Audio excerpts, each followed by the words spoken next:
Winter, 1875. Sarah Mitchell stumbles through knee-deep snow, her pregnant form barely visible in the gathering darkness. Driven from her town by whispers and condemnation, she faces a choice: surrender to the brutal cold or press on into Apache territory. Just as her legs give out and the snow begins to feel like a warm blanket, a shadow moves through the twilight. Strong hands lift her from the ground, not the rough grip of soldiers or settlers, but the gentle touch of a warrior who sees beyond her shame. In his eyes she finds something she thought lost forever: hope. But can a woman carrying society's scorn find acceptance among those her people call enemies? Before we jump back in, tell us where you're tuning in from. And if this story touches you, make sure you're subscribed, because tomorrow I've saved something extra special for you. 3 months earlier, Sarah had stood before her classroom in Millbrook, Massachusetts, teaching grammar to rows of attentive students. Her fingers traced familiar paths across the blackboard, chalk dust settling on the dark wool of her dress. The gold locket at her throat, her mother's last gift, caught the autumn sunlight streaming through tall windows. "Remember, children," she'd said, her voice steady and warm. "Words have power. They can build up or tear down, create or destroy." How bitterly those words would return to haunt her. That evening, as shadows lengthened across the schoolhouse floor, Thomas Crawford lingered after class. The school board chairman's son was 19, too old for primary education, but his father insisted he complete his basic studies before taking over the family lumber mill. "Miss Mitchell," he'd said, those dark eyes holding something that made her step back. "Father says you're the finest teacher Millbrook's ever had." She'd smiled politely, gathering her books. "Your father is kind, but you should go home now, Thomas. It's getting late." He'd moved closer instead. "I've seen how you look at me when you think no one's watching. Thomas, you're mistaken. Please leave." Her heart hammered against her ribs as he blocked her path to the door. What followed haunted her dreams for months: the struggle, her screams muffled by his hand, the sound of her dress tearing. When she finally broke free and ran, her locket had snapped, falling somewhere in the darkness. The next morning, Thomas told a different story. His father believed him, of course. The respectable son versus the young schoolteacher who lived alone, who'd never married, who kept to herself too much to be truly proper. The whispers started immediately. Women drew their children away when Sarah passed. Men's eyes followed her, with something worse than scorn. When her morning sickness began 6 weeks later, the whispers became shouts. The school board didn't even meet to discuss it. They simply sent a letter of dismissal. Her own family 3 states away replied to her desperate letter with 3 cold lines: "You have brought shame to this family. Do not contact us again. May God have mercy on your soul." The local midwife, Mrs. Beaumont, was the only one who showed kindness. "Head west," she'd whispered, pressing coins and dried beef into Sarah's hands. "My sister's people settled in Colorado territory. I'll write ahead, tell her to expect you." But Sarah never made it to Colorado. Winter came early that year, catching her in the New Mexico territory. The stagecoach driver refused to take her further, leaving her at a small trading post. "Apache territory ahead," he'd warned. "Ain't risking my horses or my neck for your kind." Now, as Sarah huddles deeper into her threadbare shawl, the gold locket's absence feels like a physical wound. She's lost everything: family, reputation, profession, even her mother's last gift. The baby shifts within her, a reminder that she's not completely alone. She rubs her swollen belly through the worn fabric of her dress. "We'll survive," she whispers to her unborn child, though the howling wind threatens to steal her words. Somehow we'll survive. The snow is falling faster now, erasing her tracks almost as soon as she makes them. Ahead, the mountains loom like dark shadows against the grey sky. Somewhere in those peaks, the Apache make their winter camps. Mrs. Beaumont's final words echo in her mind. "Better to trust the Indians than die in the snow. At least they'll give you a clean death."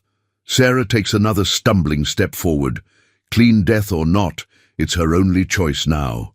The baby kicks again, stronger this time as if in agreement. The first sign of Apache presence nearly escaped Sarah's notice. A single set of moccasin prints in the fresh snow, heading north. She might have missed them entirely if she hadn't stumbled, her frozen hands breaking her fall. There, at eye level, the distinctive pattern stood out against the white.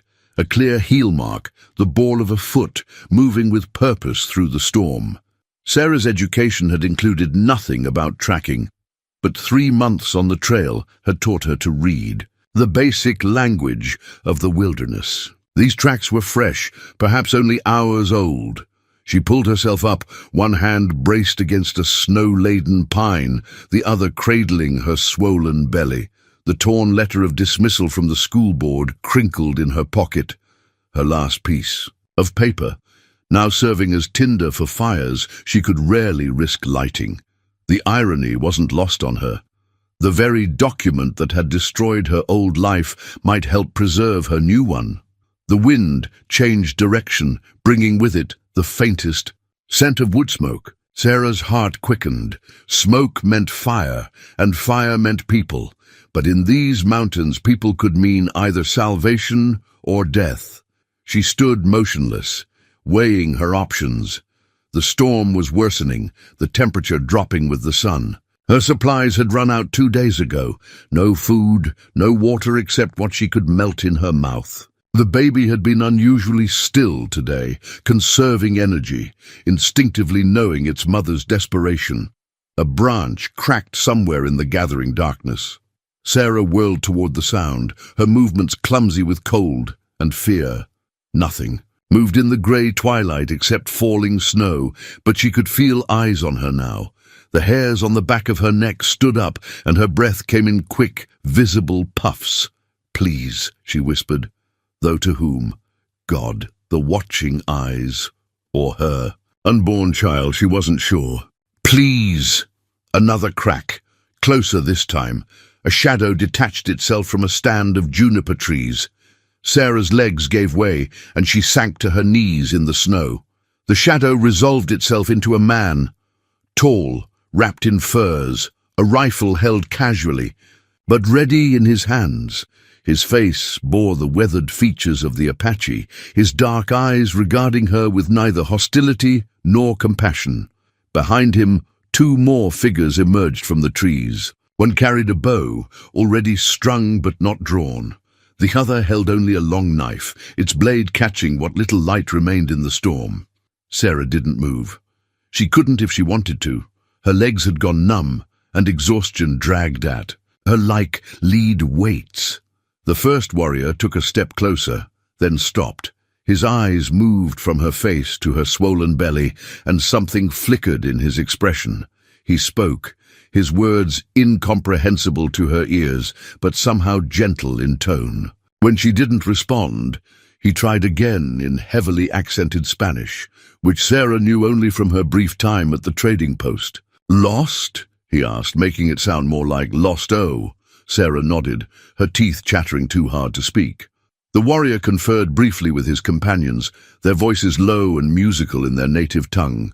Snow continued to fall, gathering on Sarah's shoulders and hair, making her look like a statue slowly being erased by the storm. Finally, the first warrior slung his rifle across his back and approached her. He moved with the fluid grace of a mountain lion, making no sound despite the snow. When he reached her, he crouched down to meet her eyes. This close, she could see the intricate beadwork on his clothing, the eagle feather tied into his long black hair, the lines around his eyes that spoke of both laughter and hardship. "Come," he said in Spanish, extending his hand, "or die here." It wasn't really a choice at all. Sarah placed her frozen hand in his warm one, feeling the strength in his grip as he helped her to her feet. When her legs buckled, he caught her. With surprising gentleness, without a word, he lifted her into his arms as easily as if she were a child. The last thing Sarah saw before exhaustion claimed her was the school board's letter slipping from her pocket, carried away by the wind. Like the pages of her old life, it disappeared into the swirling snow, leaving no trace behind. Sarah drifted in and out of consciousness, aware only of warmth and motion. Strong arms carried her through the storm, and occasionally voices spoke, in low tones around her. When she finally opened her eyes fully, she found herself in a small cave, a fire casting orange light on rock walls. An eagle feather medicine bundle hung above her head, its beadwork catching the firelight. The warrior who had carried her sat cross-legged nearby, feeding small sticks into the fire. In its light, she could study him properly for the first time. He was younger than she'd initially thought, perhaps 30, with a face that managed to be both fierce and gentle. A long scar ran from his left temple to his jaw, old and white against his copper skin. "Water," he said in Spanish, offering a wooden cup. When Sarah struggled to sit up, he supported her back with a steady hand. The water was warm and tasted of herbs she didn't recognize. "Thank you," she managed in halting Spanish. "My name is—" "Sarah." He nodded slowly. "Takoda," he replied, touching his chest. Then he gestured to his companions. "Nashoba, Kitchi." The other two warriors acknowledged her with slight nods, their faces impassive. Takoda's next words in Spanish came carefully, as if he was translating in his head. "The baby moves." Sarah placed a hand on her belly, and as if on cue, the child kicked strongly. Relief flooded through her. The baby was all right. She nodded, and something like approval flickered across Takoda's face. He reached into a leather, pouch at his belt, and withdrew something that made Sarah's breath catch. An eagle feather, similar to the one in his hair, but smaller and adorned with tiny blue beads. With grave ceremony, he tied it to a strand of her hair. "Protection," he explained, touching the feather gently. "For both." Nashoba said something in Apache, his tone concerned. Takoda replied at length, occasionally gesturing toward Sarah, and then to the storm outside. Though she couldn't understand the words, the meaning was clear. They were deciding her fate. Finally, Takoda turned back to her. "Storm ends tomorrow. Then we go to winter camp." He paused, searching for the right Spanish words. "Our medicine woman, Lush, she helps with babies. You stay until baby comes." Sarah's eyes filled with tears. "Why?" she asked. "Why help me?" Takoda was quiet for a long moment, staring into the fire. When he spoke, he switched between Apache and Spanish, as if some thoughts could only be expressed in his native tongue.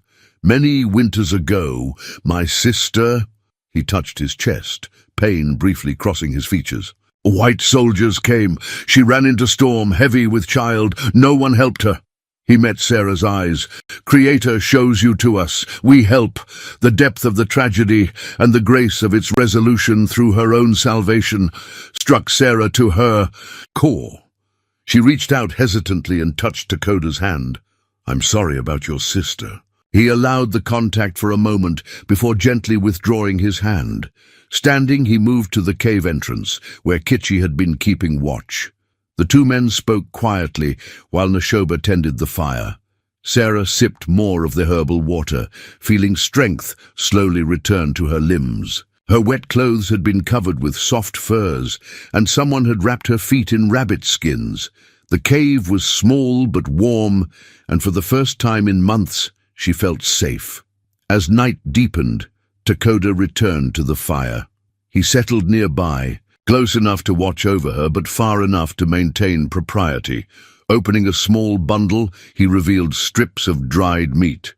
"Eat," he said. "Tomorrow, long walk." Sarah accepted the food gratefully. As she ate, Takoda began to hum softly, a low, melodic sound that seemed to fill the cave with peace. Outside, the storm raged on, but here, in this small space between worlds, Sarah felt something she hadn't dared to feel since that terrible evening in the schoolhouse. Hope. Dawn broke clear and cold, the storm having spent its fury during the night. Sarah stood unsteadily at the cave's entrance, wrapped in a buffalo robe Takoda had provided. Below them, the valley stretched white and pristine, broken only by the dark shapes of juniper and pine. Her borrowed moccasins, though awkward on her, swollen feet kept out the bitter cold better than her ruined boots ever had. "We go," Dakota said simply, adjusting the robe around her shoulders. His hands lingered for a moment, checking the eagle feather he'd tied in her hair. "Stay close." The journey took most of the day. Dakota broke trail through the deep snow, while Neshoba and Kitchi flanked them, alert for any threat. When Sarah tired, which happened often, they stopped without complaint, allowing her to rest. Once, when she stumbled, Dakota caught her arm, his grip gentle but sure. "Look," he said late in the afternoon, pointing to a sheltered valley ahead. Smoke rose from between the trees. Dozens of cooking fires, hidden cleverly so their smoke dispersed before rising too high. As they descended, Sarah caught glimpses of conical lodges, their smoke-stained hides blending perfectly with the winter landscape. Children spotted them first. Their shouts brought others from the lodges, women in bright blankets, men with rifles, held casually but ready. Sarah felt their stares like physical touches as Dakota led her through the camp. An elderly woman emerged from a large lodge, her silver hair bound in 2 long braids. Her face was deeply lined, but her eyes were sharp. As she took in Sarah's condition, she spoke rapidly to Dakota, who responded with respect evident in his tone. "My grandmother," he explained to Sarah. "She is medicine woman, says you stay with her."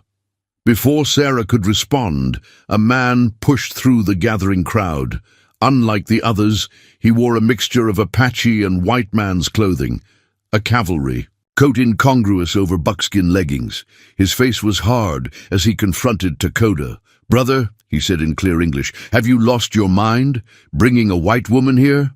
Dakota's response in Apache was quiet but firm. He gestured to Sarah's belly, then to the sky, speaking of what Sarah assumed was their encounter in the storm.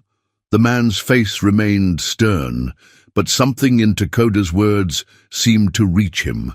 The medicine woman interrupted their debate, her voice carrying authority despite its age. She took Sarah's hand, her fingers strong and warm, and led her toward the lodge. Inside, the air was warm and sweet with herbs. A small fire burned in the center, and soft furs covered the ground. "Sit," the old woman said, in heavily accented English, patting a pile of blankets. "Rest now. Safe here." She touched Sarah's belly with gentle hands, nodding to herself. Then she pressed a cup of hot tea into Sarah's hands. "Drink. Good for baby." Sarah sipped the tea, tasting mint and other herbs she couldn't identify.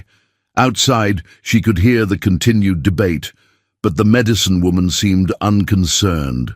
Busy, hanging a new bundle of herbs to dry. "My son," she said suddenly, pointing toward the voices outside. "Angry now, but good man. Understand soon." She smiled, revealing surprisingly strong white teeth. "I am Nijoni. You sleep here. Tomorrow we make you new clothes." She fingered Sarah's threadbare dress with disapproval. No good for winter. The tea spread warmth through Sarah's body, and exhaustion began to overtake her. Nijoni helped her. "Lie down," tucking furs around her with grandmother's care. As Sarah drifted towards sleep, she heard Dakota's voice one last time, closer now, speaking softly with his grandmother. Her last thought before sleep took her was how strange it was that, here, among people she'd been taught to fear, she felt safer than she had in her own community. The eagle feather brushed her cheek, a reminder of unexpected grace in the midst of winter's fury. Sarah woke to the sounds of women's voices and the smell of cooking. A clay pot bubbled near the fire, releasing the aroma of something rich and unfamiliar. Nijoni sat cross-legged nearby, sorting through bundles of dried plants while speaking softly with 2 younger women. "Ah, you wake," Nijoni said, noting Sarah's open eyes. "Come, eat first, then learn." The stew in the clay pot turned out to be venison, tender and flavored with wild onions and herbs. Sarah ate gratefully, watching as the younger women laid out pieces of soft tanned deerskin and began measuring them against her worn dress. "New clothes," Nijoni explained. "Cannot have you looking like lost ghost." Her wrinkled face creased with amusement. "Besides, baby needs room to grow." The morning passed in a blur of activity. The women, who Sarah learned were called Taluta and Mapia, taught her the basics of Apache dressmaking, their patience making up for the language barrier. When Sarah's fingers proved skilled with a bone needle, their approval was evident in their smiles.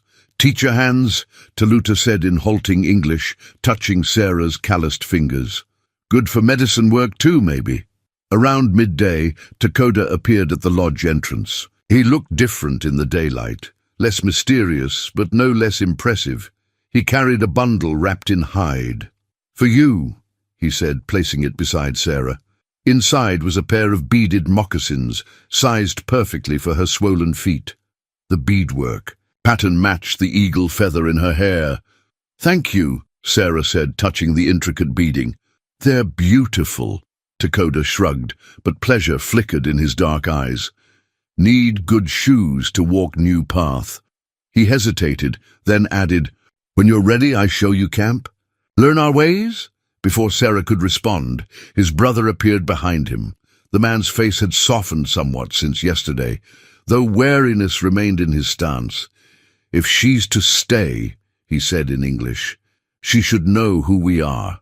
He met Sarah's eyes directly. "I am Joseph. Before the agency school, I was called Running Wolf. Takoda is my brother by blood, and now it seems you are our problem." "Joseph," Takoda said sharply, but his brother raised a hand. "Peace, brother. I don't oppose her staying. The council has spoken. But she must understand, this is not a game. What happens here, who we are, where we winter, these things must remain secret." Sarah sat straighter, meeting his gaze. "I understand, and I'm grateful, not just for shelter, but for—" She touched her belly. "For giving us a chance." Joseph studied her for a long moment, then nodded slowly. "Perhaps my brother's heart sees what my suspicious mind does not." He turned to leave, then paused. "The cavalry patrol passes through this valley every new moon. Remember that, if you think of leaving." After he left, Takoda touched the eagle feather in Sarah's hair. "My brother, he carries many wounds, but his heart is good." He offered his hand. "Come, I show you our home." The Apache winter camp revealed itself slowly as Takoda led her through it.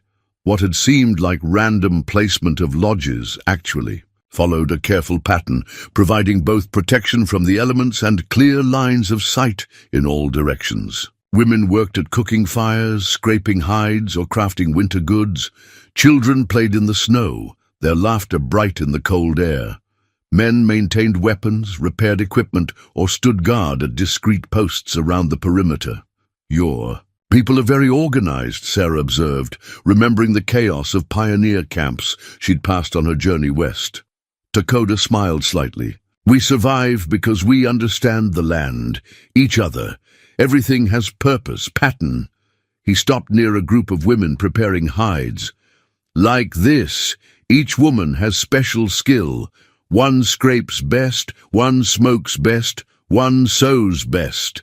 Together, make perfect robe." Sarah watched the women work, noting how their movements flowed together like a dance. One of them looked up and smiled, beckoning Sarah over. "Come," she said in Apache-accented English. "Learn our ways." Takoda touched Sarah's shoulder lightly. "Go, learn, I return at sunset." He paused, then added softly, "You are safe here." As Sarah joined the women, she felt something shift inside her. Not the baby this time, but something deeper. The mountain winds carried away the last whispers of her old life, leaving room for something new to take root in the frozen soil of her heart. In the weeks that followed, Sarah's world expanded like ripples in a pond. Each day brought new lessons, not just in survival, but in seeing differently. Najoni taught her the properties of healing plants, presenting her with a beaded medicine pouch to store her first dried herbs. "Plants speak," the old woman explained one morning, showing Sarah how to harvest bark from a pine tree. "Not with words like people. Speak with smell, with taste, with how they grow. You must learn their language." Sarah ran her fingers over the rough bark. "In my old life, we thought we knew everything about the world. We had books, sciences." She paused, remembering her schoolroom certainties. "But here, I feel like a child learning to read again." Najoni's weathered face creased in a smile. "Good. Empty cup can be filled. Full cup spills everything." The medicine woman's wisdom was tested sooner than expected. That evening, as snow began to fall again, a hunting party returned early. 2 men supported a third between them, his leg badly gashed from a fall on icy rocks. Sarah was grinding herbs when they brought him into Najoni's lodge. The wound was deep, already showing signs of infection. Without thinking, she reached for her medicine pouch, selecting the yarrow she'd gathered that morning. "Wait," a sharp voice commanded. It was Taluta, her eyes hard. "This is not your place." But Najoni raised her hand. "Let her help. She must learn by doing." Working together, they cleaned and treated the wound. Sarah's teacher's hands proved steady as she stitched the gash closed with sinew thread, while Najoni packed it with herbs and sang healing songs in a low, melodic voice. Later, as the injured man slept peacefully, Takoda appeared at the lodge entrance. He had been watching, Sarah realized, though she hadn't noticed him in her concentration. "You have healing hands," he said softly in his improving English. "Like my grandmother." "I was just helping," Sarah replied, cleaning her hands in a bowl of snow-melted water. Taluta was right. "I shouldn't have presumed." "No," Takoda's voice was firm. "You acted with heart, with skill. This is good." He sat beside her, closer than usual. "Many think white people only know destruction. You show different way." Sarah felt warmth rise in her cheeks that had nothing to do with the fire. "Your people have shown me so much kindness. I just want to give something back." "You will." Takoda touched her medicine pouch gently. "Grandmother says you learn fast. Says Creator guided you here for purpose." The baby kicked then, strong enough that Takoda could see the movement through her new deerskin dress. His eyes widened slightly, and without thinking, Sarah took his hand and placed it on her belly. The child kicked again, as if in greeting. For a moment they sat in silence, connected by that small life stirring between them. Then Takoda drew back, something new and vulnerable in his expression. "Tomorrow," he said, rising, "I teach you to read weather signs. Storm coming, big one, need to prepare." But the look that passed between them spoke of storms of a different kind, the kind that could change hearts as surely as winter changed the land. After he left, Najoni emerged from the shadows where she had been watching. Her eyes were knowing, as she added wood to the fire. "Some medicines heal body," she said cryptically. "Some heal heart, both dangerous if not respected." She gave Sarah a pointed look. "Sleep now. Tomorrow brings new lessons." Sarah lay down on her furs, but sleep was long in coming. Her hand kept straying to where Takoda's had rested, feeling the child move beneath. For the first time, she allowed herself to imagine a future here. Not just survival, but life. Real life with purpose and perhaps even joy. Outside, the wind rose, carrying the promise of snow. But within the lodge, wrapped in warm furs and warmer acceptance, Sarah felt only peace. The eagle feather in her hair brushed her cheek, its touch. No longer foreign, but familiar, like the touch of an old friend, welcoming her home. The military dispatch arrived with the dawn. Joseph found it on a scout's body, a young soldier who had strayed too far from his patrol and succumbed to the cold. The paper was crisp and official, carrying news that shattered the peace of Sarah's new life. Missing, Sarah Mitchell, age 24, school teacher, last seen departing Wilson's trading post. Any information regarding her whereabouts should be reported to Fort Laramie immediately. Family offers substantial reward. Joseph read the words aloud in the council lodge, his voice hard.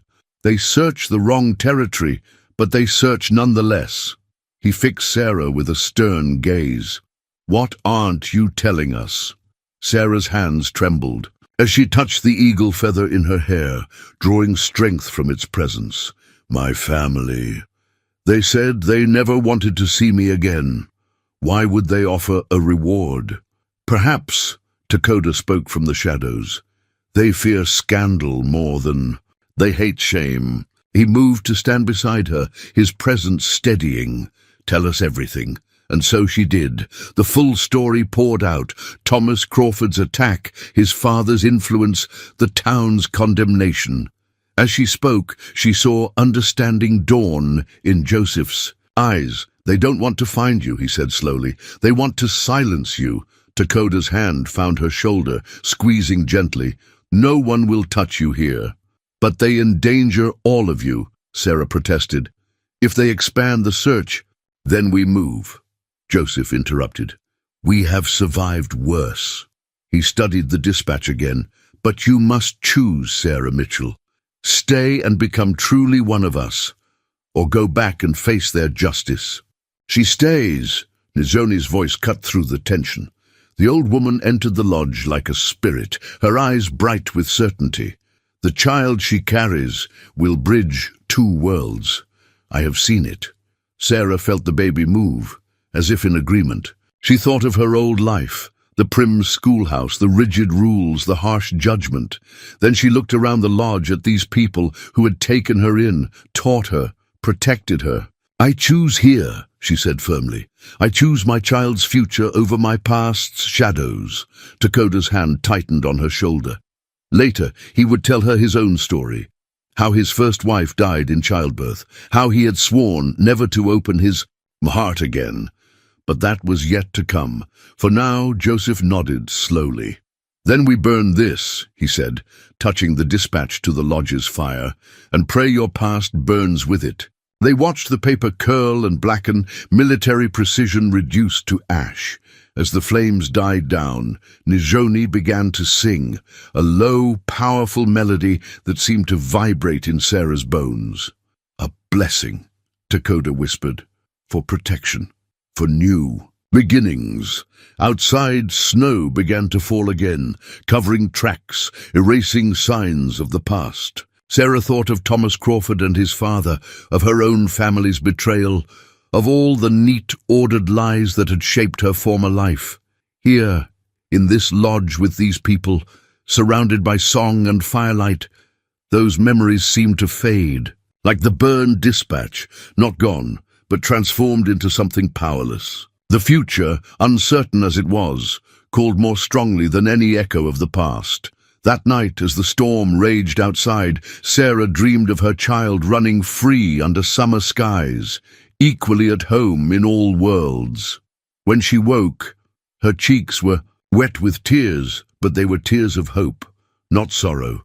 The eagle feather brushed her face in the pre-dawn darkness, its touch a reminder. She was no longer the woman who had stumbled through that snowstorm. She was becoming someone new, someone stronger, someone free.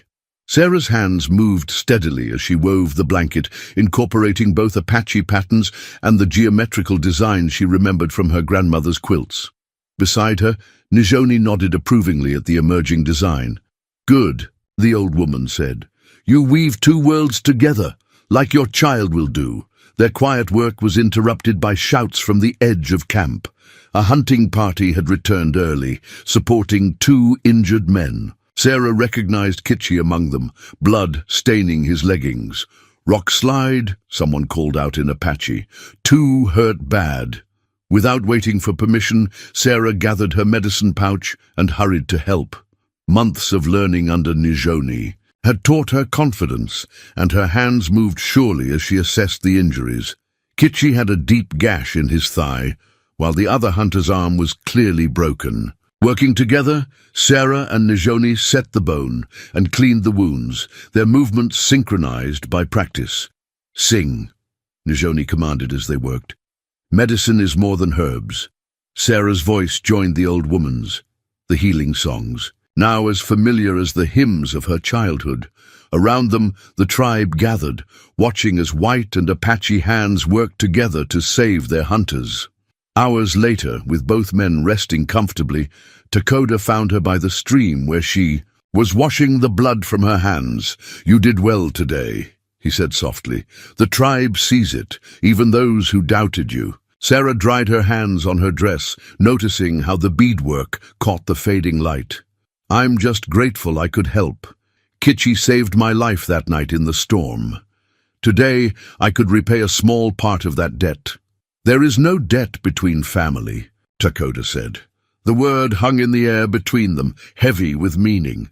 Sarah looked up, meeting his eyes. In the months since the dispatch incident, something had been growing between them, unspoken but real as the ground beneath their feet.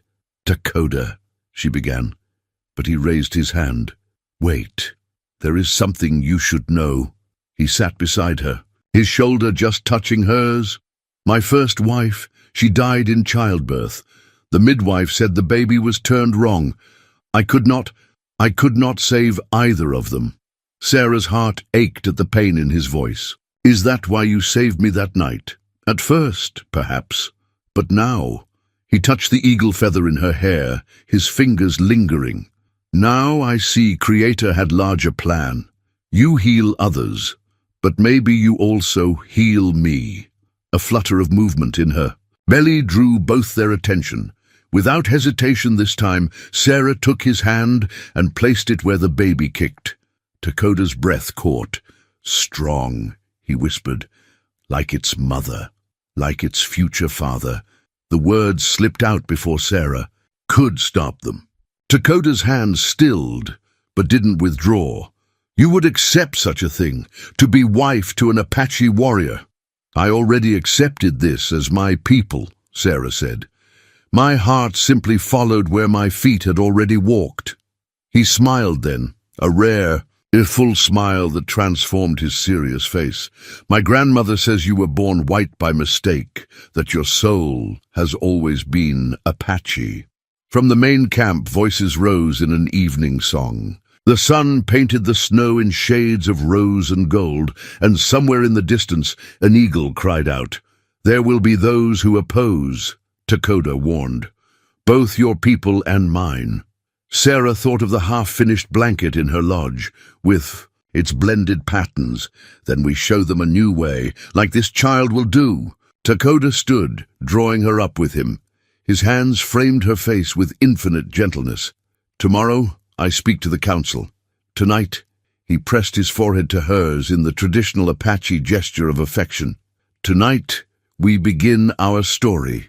As they walked back to camp together, Sarah felt the last pieces of her old identity fall away like autumn leaves.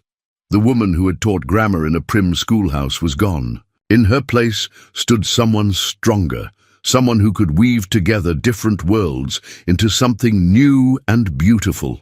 The eagle feather brushed her cheek in the evening breeze, blessing this transformation, this love, this future being born. In the depths of winter, the cavalry patrol appeared without warning on a bright winter morning. Sarah was gathering firewood with Taluta when they heard the scouts' warning calls.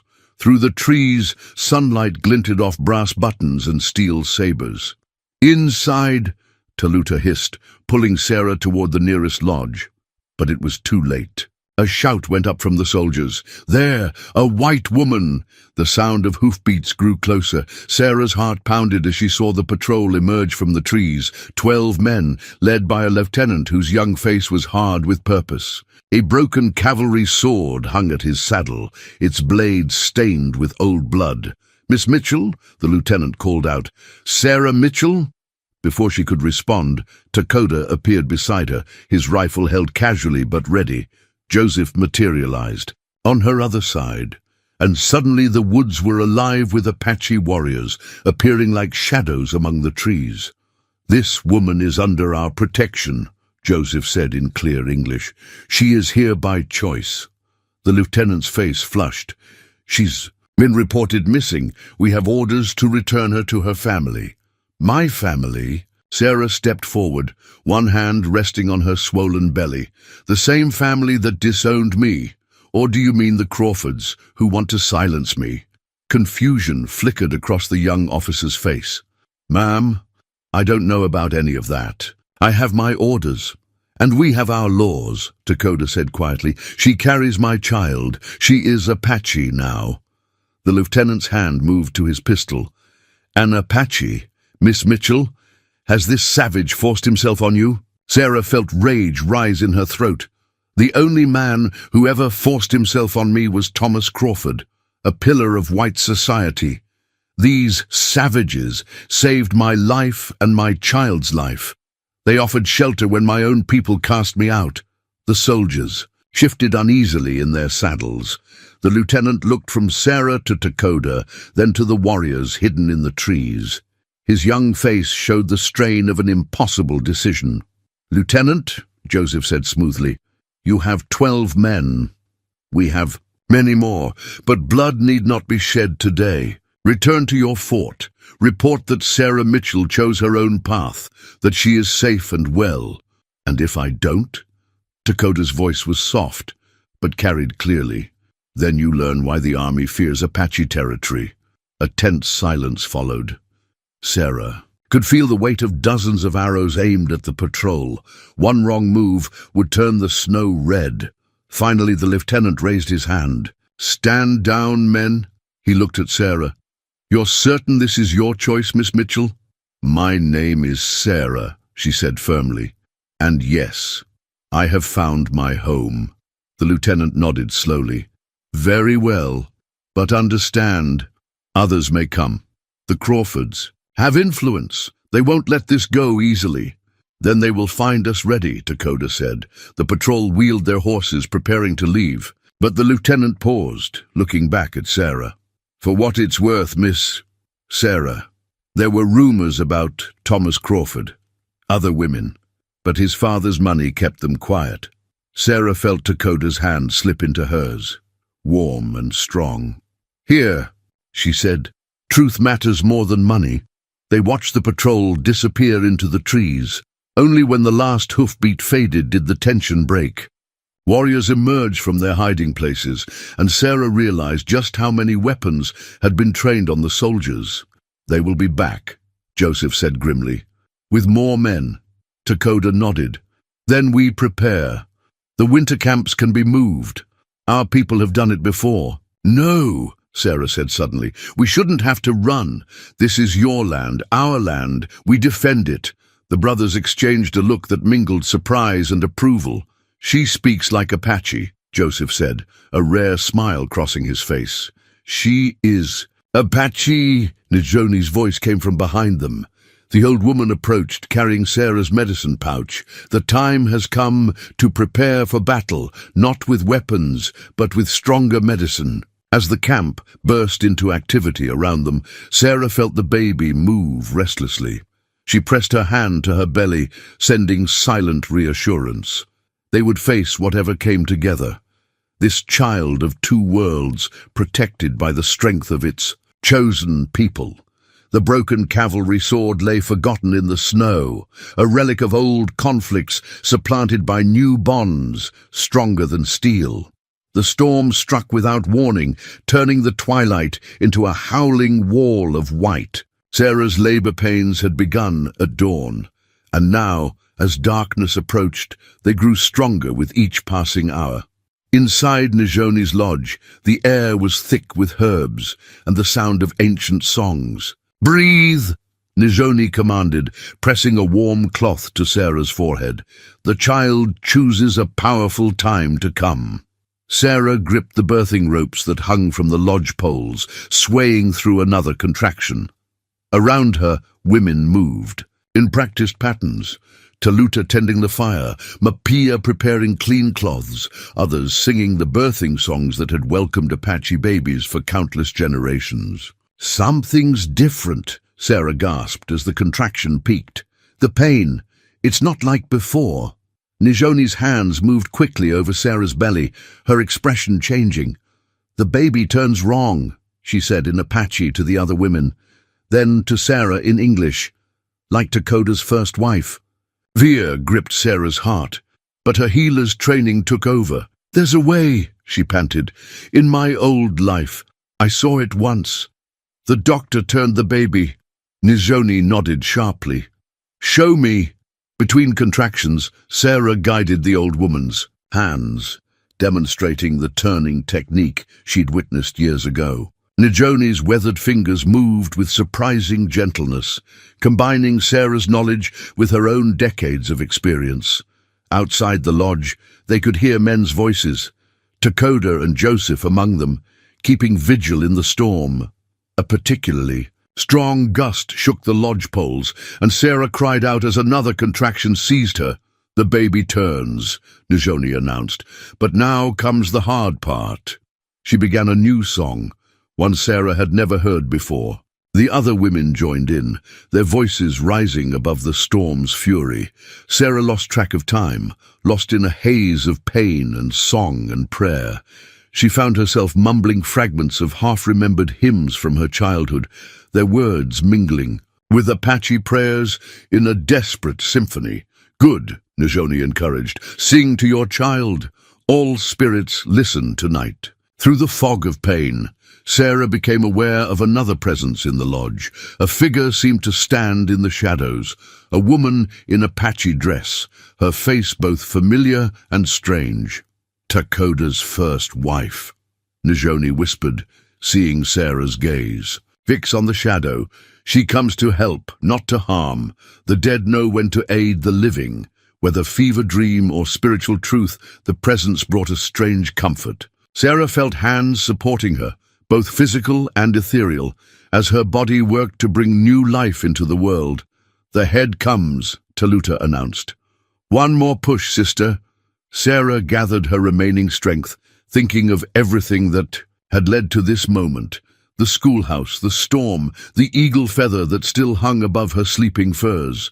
With a final cry that mixed English prayer and Apache song, she pushed. The baby's first cry pierced the storm's howl, strong and defiant. A girl, Nizhoni proclaimed, her voice thick with emotion. A perfect girl. They placed the child on Sarah's chest, tiny, red, and absolutely beautiful. She had Sarah's fair skin, but Dakota's dark hair, her features a perfect blend of both worlds.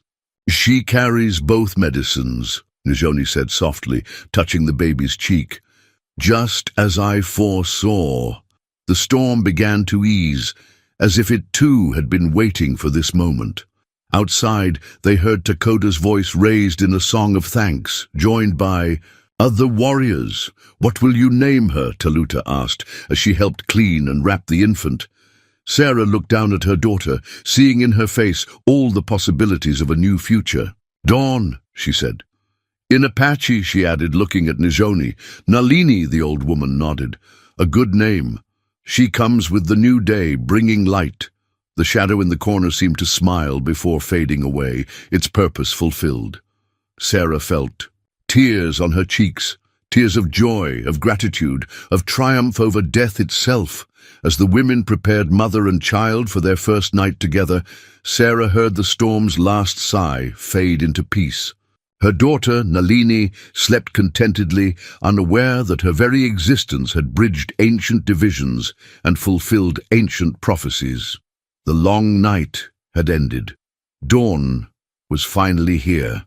Dawn broke crystal clear after the storm, painting the snow-covered world in shades of rose and gold. Inside Nizhoni's lodge, Sarah sat cross-legged on her sleeping furs, watching Nalini nurse.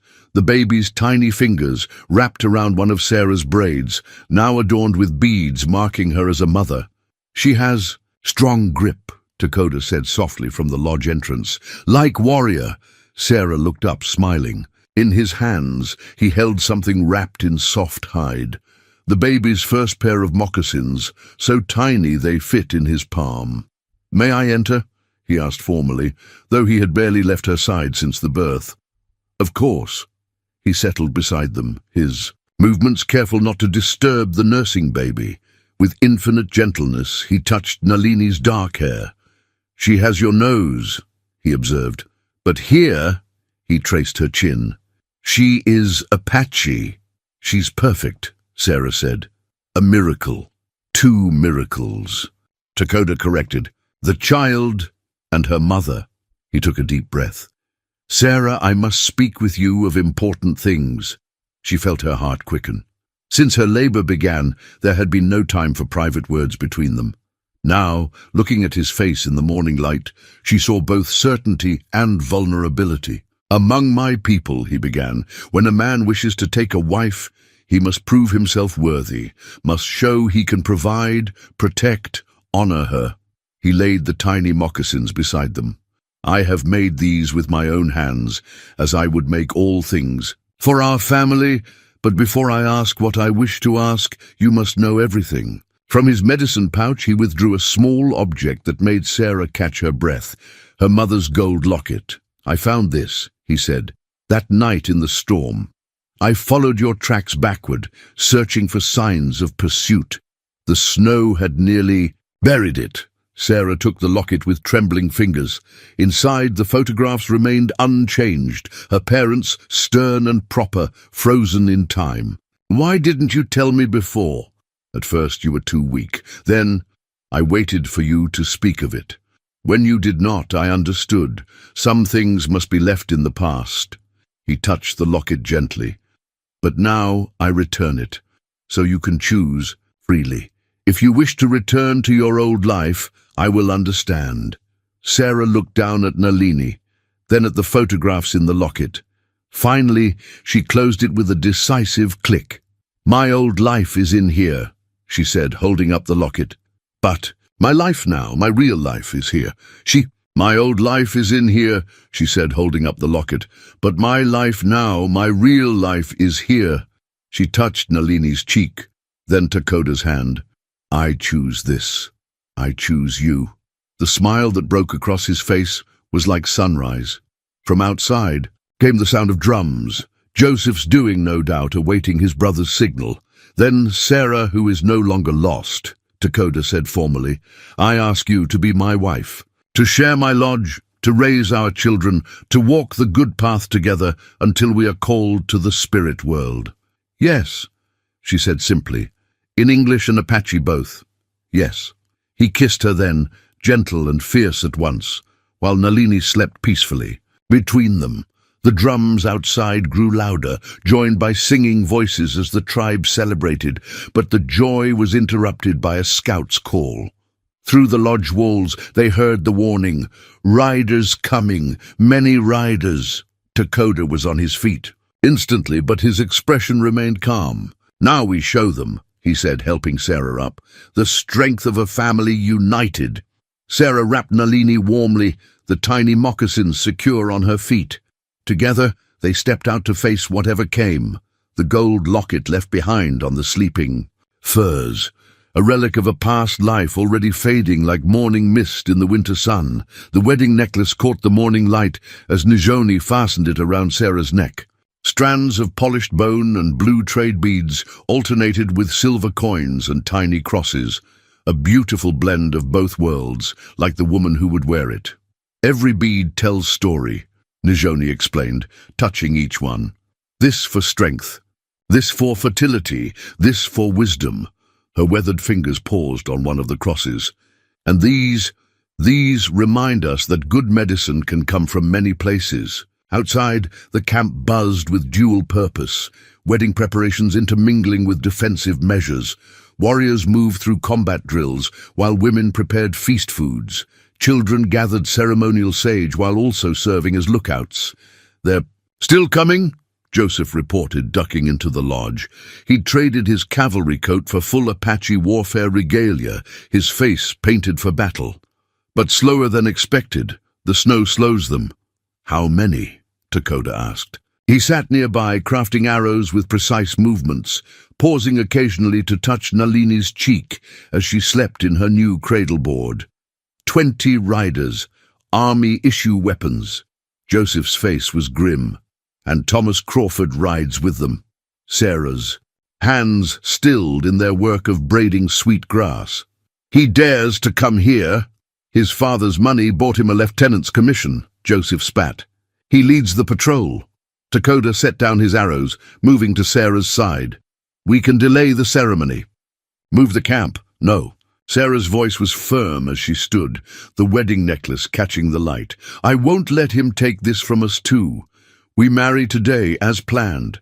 She touched the necklace. Let him come. Let him see what I've chosen. Nijoni cackled approvingly. She speaks with warrior's heart now. A plan formed quickly. The wedding would proceed, but with modifications. Warriors would be stationed throughout the camp, disguised as ceremony participants. Women and children would be ready to retreat to prepared hiding places in the caves. Above the valley, every detail was considered, every contingency planned for. As the sun reached its peak, the ceremony began. Sarah wore a dress of soft buckskin, decorated with beadwork, that told the story of her journey from schoolteacher to Apache woman. Dakota stood tall in his finest garments, eagle feathers in his hair matching the one that still hung in Sarah's. Dark braids. The tribal elder spoke in Apache, his words translated by Joseph for Sarah's benefit. He spoke of two rivers joining to form one stronger flow, of different medicines combining to create powerful healing. As the Creator made day and night different, the elder said, yet made them dance together in perfect balance, so too can two peoples join in harmony. Sarah and Dakota exchanged the traditional gifts. She gave him a quiver, sewn with symbols of their shared story. He gave her a blanket he had helped weave himself, incorporating schoolhouse patterns into Apache designs. Just as they were about to speak their vows, a sentry's call split the air. Riders, approach! But Sarah and Dakota didn't pause. Their hands remained clasped as they spoke the ancient words, first in Apache, then in English. Around them, warriors melted into position, while women quietly gathered the children. What God and Creator have joined, the elder proclaimed. Let no man tear asunder. As if in answer to his words, they heard the sound of horses entering the valley. Sarah held Nalini close, the wedding necklace gleaming against her skin like armor. Let them come, she said softly, feeling Dakota's strength beside her. Let them see that love is stronger than hate, that new ways can overcome old fears. The first riders appeared through the trees, Thomas Crawford's face visible beneath. His army hat. He reined his horse to a stop, taking in the scene before him, the wedding ceremony, the proud Apache warriors, and Sarah, transformed into something he could never have imagined. The moment balanced on a knife's edge between peace and war, between past and future, between two worlds that had always been separate, but now, in this place, began to merge. Thomas Crawford's face twisted as he took in the scene before him, his military maps showing planned cavalry routes and strategic positions, crumpled in his white-knuckled grip. 20 soldiers shifted uneasily in their saddles behind him, their breath frosting in the cold air. "Sarah Mitchell," he called out, his voice carrying the entitled confidence of a man accustomed to having his way. "Your family has been searching for you. It's time to come home." Sarah stood straighter, Nalini secure in her ceremonial cradleboard. The wedding necklace caught the sunlight as she replied, "I am home, Thomas, and my name is no longer Mitchell." Dakota moved slightly in front of his new wife and child, his stance relaxed but ready. Around the ceremony space, wedding guests remained perfectly still, their festive garments concealing weapons at the ready. "This is a legal military action," Thomas announced, pulling a document from his coat. "We have orders to return you to civilization and," his eyes fixed on Nalini, "to investigate reports of a kidnapping." Joseph stepped forward, still in his ceremonial dress, but with his cavalry experience evident in his bearing. "Lieutenant Crawford," he said formally, "you interrupt a legal wedding ceremony with armed men. Consider your next actions carefully." A muscle twitched in Thomas's jaw. "Legal? These savages have no standing under territorial law, and that child is mine," Sarah's voice rang out clear and strong. "Mine and Dakota's. Born in love, not violence." Her eyes met Thomas's directly. "Unlike what you did to me in the schoolhouse." Several soldiers exchanged uncomfortable glances. One young corporal actually backed his horse a few steps. "Lies!" Thomas spat, but his face had reddened. "My father—" "Your father's money can't hide the truth here," Sarah cut him off. "How many others were there, Thomas? How many kept quiet?" "Out of fear." Dakota's hand found Sarah's, their fingers intertwining. Behind them, Nijoni began to sing softly, an ancient song of protection. Other voices joined, the sound growing like wind through canyon walls. Thomas drew his pistol, pointing. "It at Dakota. Silence! You'll come with us now, Sarah. This has gone far enough." In the tense silence that followed, the soft sound of Nalini's cooing seemed impossibly loud. The baby reached out toward a snowflake, completely unaware of the danger surrounding her. "Look at her," Sarah said softly. "Look at my daughter, Thomas. She is the future, a bridge between worlds. Would you destroy that future out of pride, out of fear?" "The child can come too," Thomas said, but his pistol hand shook slightly. "She'll be raised properly in civilization." "You speak of civilization," Dakota's calm voice carried across the space between them, "but bring violence to a wedding. Who then is the savage?" Suddenly, Joseph called out in English, "Colonel Adams, your presence honors us." Thomas whirled in his saddle as a new group of riders emerged from the trees behind his men. At their head rode a grey-haired officer whose uniform bore colonel's insignia, Lieutenant Crawford. The colonel's voice was arctic. "Would you explain why you've led an unauthorized patrol into treaty territory, and why you're pointing a weapon at a peaceful gathering?" The younger man's face drained of color. "Sir, I have orders. The only orders issued were to investigate reports of a missing woman." The colonel rode forward, surveying the scene. His eyes fell on Sarah, taking in her ceremonial dress, the baby, and her clear expression. "Madam, are you being held here against your will?" "No, sir," Sarah replied firmly. "I am exactly where I choose to be." The colonel nodded slowly. "And this appears to be your wedding day. My congratulations." He turned to his shocked lieutenant. "Crawford, lower your weapon, that's an order."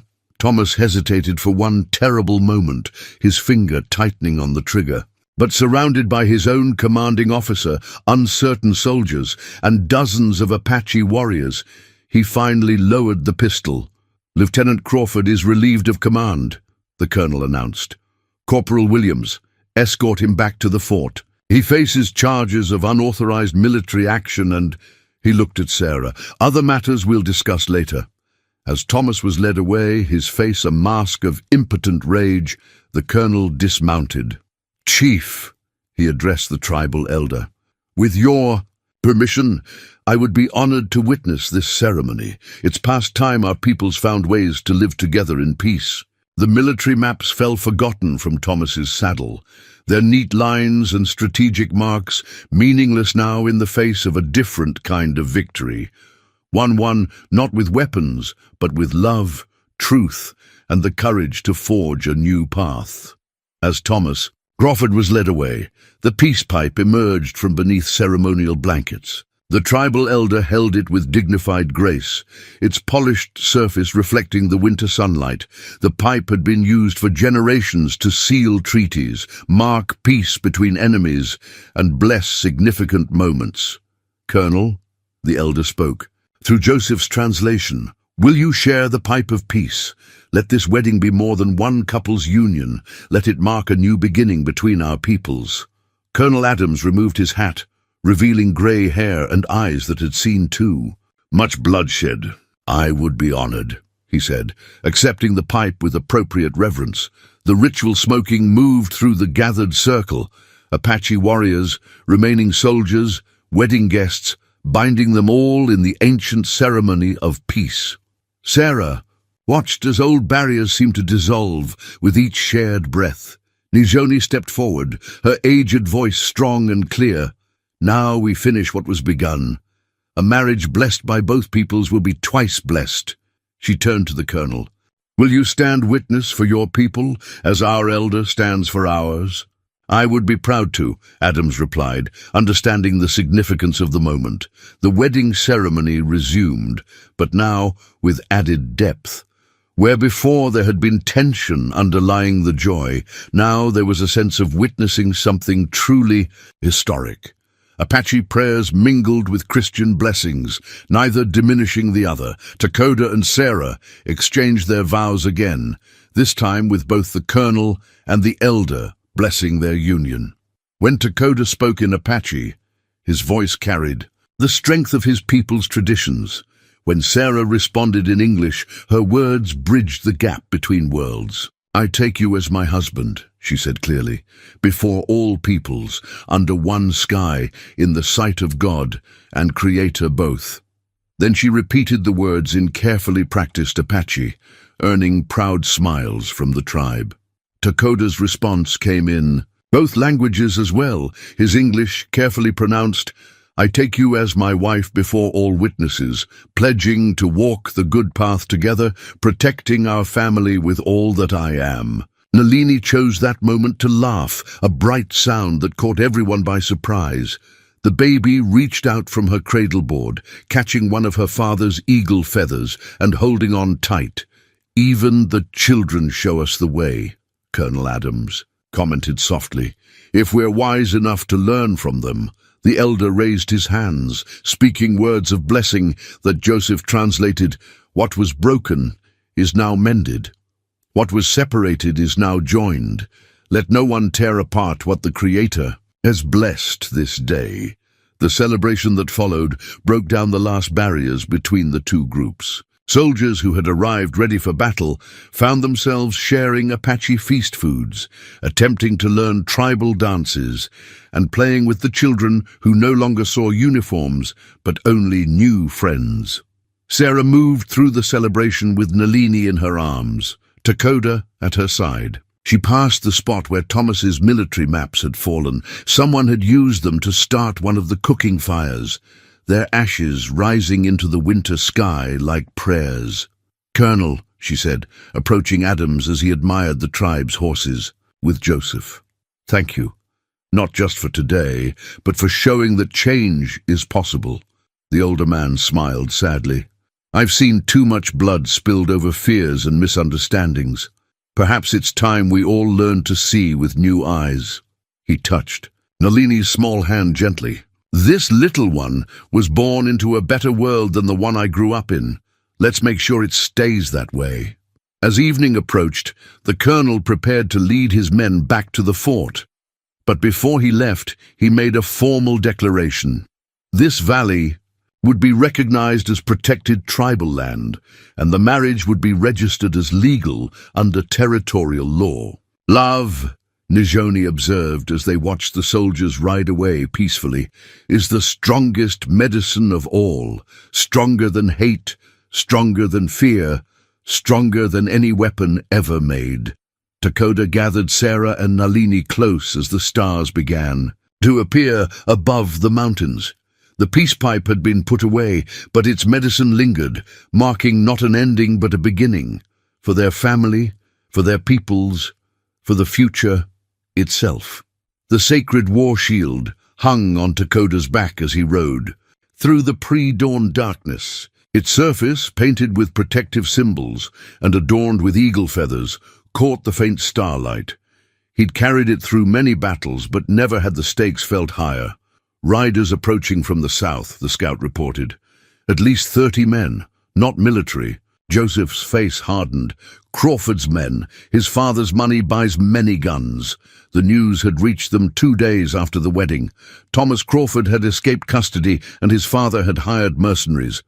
Not for rescue this time, but for revenge. Sarah stood in the lodge entrance, Nalini strapped securely to her back. They won't stop, will they? No, Dakota said softly.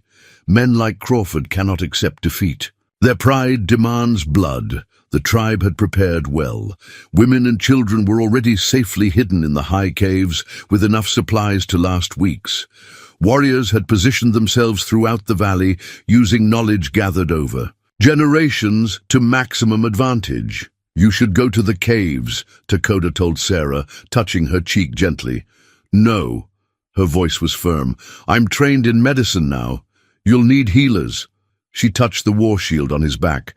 Besides, this fight is as much mine as yours. Nijoni emerged from her lodge, carrying something wrapped in old buckskin. Then you'll need this. She unveiled a second war shield, smaller but no less sacred. My husband's shield. He died protecting our people from men like Crawford. Now it protects his successor. Sarah accepted the shield with appropriate reverence. Its surface bore symbols of healing mixed with those of protection, a perfect reflection of her dual role. The first light of dawn revealed the approaching riders. Hard men with cold eyes and weapons bought with Crawford money. Thomas rode at their head, his lieutenant's uniform replaced with civilian clothes, his face twisted with hatred. "Last chance, Sarah," he shouted across the valley. "Send out the woman and the half-breed child, and we'll let the rest of you savages live." The answer came in the form of an Apache war cry, echoing off the canyon walls. Warriors seemed to materialize from the very rocks, their positions carefully chosen over generations of defending their homeland. "You never understood, Thomas," Sarah called back, her voice carrying clearly. "Love is stronger than hate, and I am no longer yours to command." The battle erupted with sudden fury. Crawford's men were many and well armed, but they fought on Apache land against warriors who knew every rock and tree. Dakota's war shield deflected bullets as he led the defense, its medicine proving as strong as ever. Sarah worked tirelessly, moving between the wounded with Nalini secure on her back. Her hands remained steady as she treated both Apache warriors and fallen mercenaries without distinction. "A healer's duty," she had told Nijoni, "knows no sides." The turning point came when Thomas, enraged by his men's failures, spotted Sarah tending to a wounded warrior. He raised his rifle, hatred overcoming sense. "If I can't have you," he screamed, "no one will." But before he could fire, Joseph appeared. Behind him like a spirit, Crawford's shot went wild as Joseph tackled him from his horse. The two men rolled in the snow, fighting for control of the rifle. "Enough!" Joseph's voice rang out as he pinned Crawford down. "Your hatred ends today." Other mercenaries, seeing their leader captured and their attack failing, began to surrender. Some simply fled, having no stomach for dying over another man's obsession. Thomas Crawford lay in the snow, Joseph's knee firmly in his back, watching his vengeance crumble. The war shield on Sarah's back caught the morning sun as she approached. Nalini peeking over her shoulder with curious eyes. "Look at me, Thomas," Sarah said softly. "Look at what you can never destroy.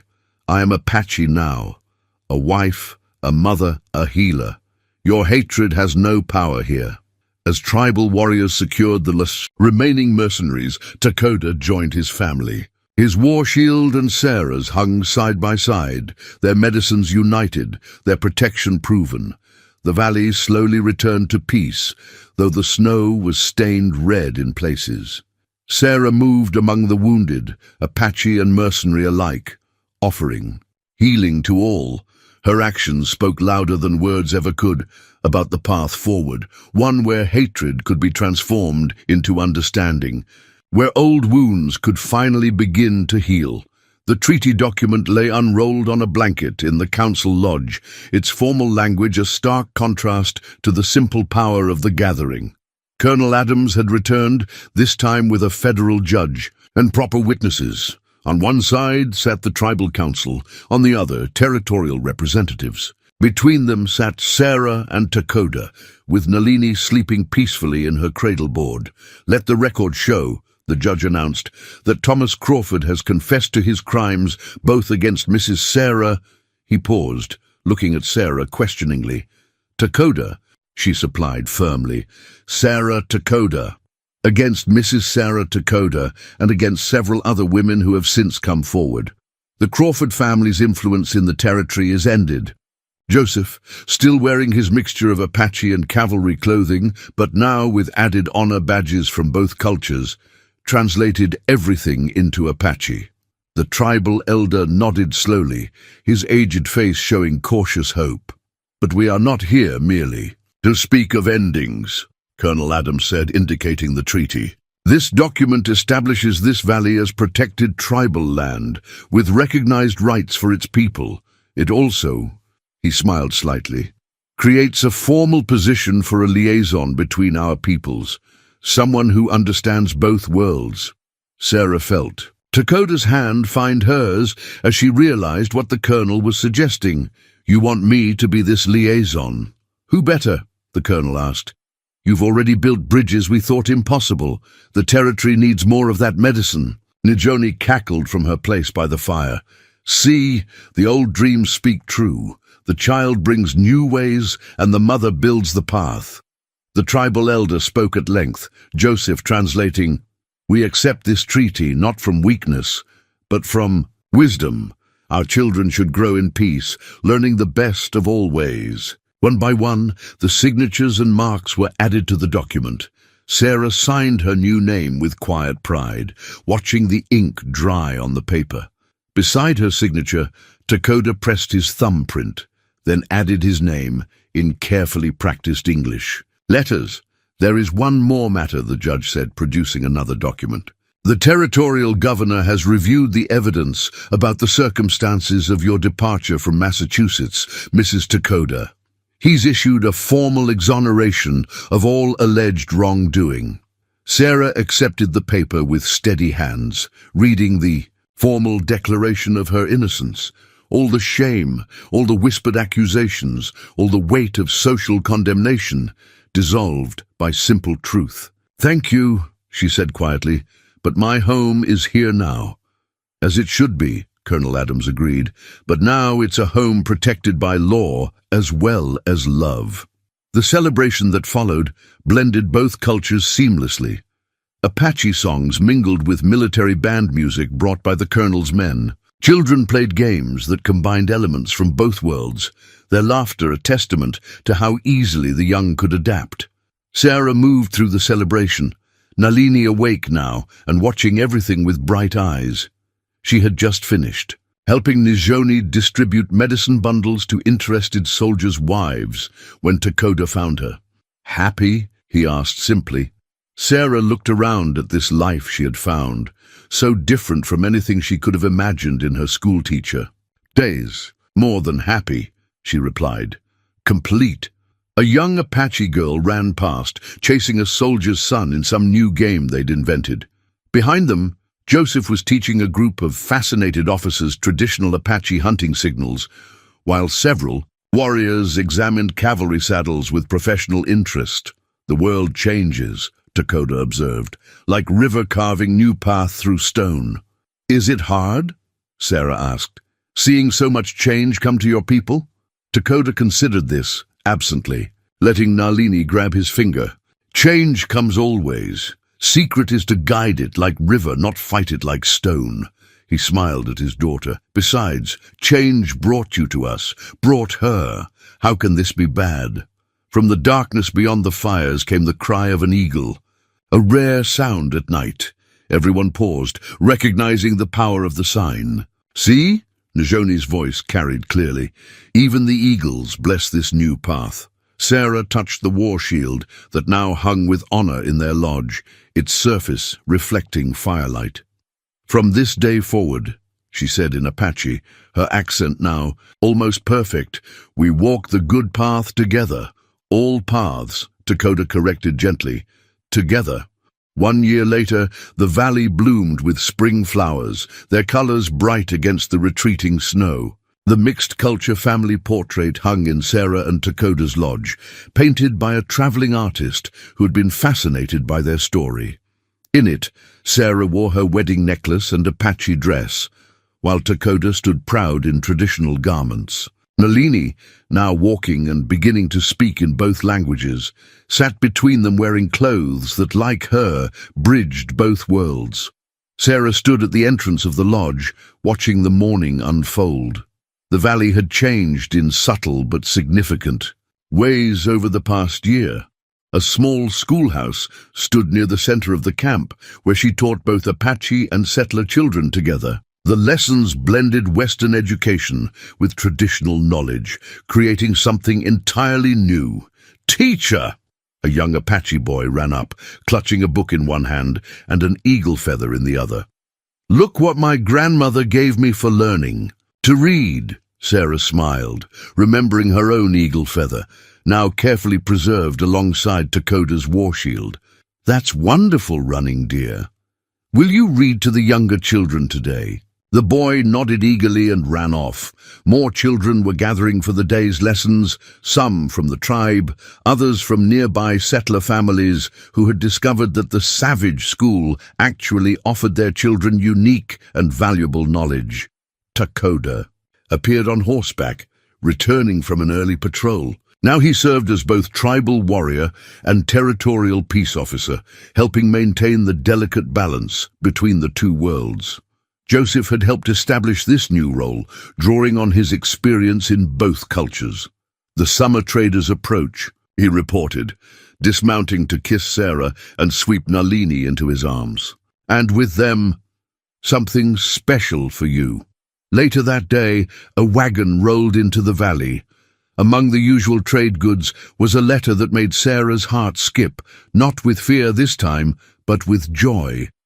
It was from one of her former students in Massachusetts, a girl who had finally found the courage to speak out against Thomas Crawford. Her testimony, along with others, had ensured he would never harm another woman. "She asks if she might come west," Sarah told Dakota as they prepared for the evening meal. "She wants to learn our ways of healing." Nijoni, her hair now completely white but her eyes still sharp, looked up from where she was teaching Nalini. "To string beads. The circle grows," she said simply, "as it should." The valley had become a place of healing for many, besides Sarah. People came seeking everything from medical treatment that blended Western and Apache knowledge to the simple peace of a place where different worlds met in harmony. Each brought their own gifts, their own stories, their own medicines to add to the whole.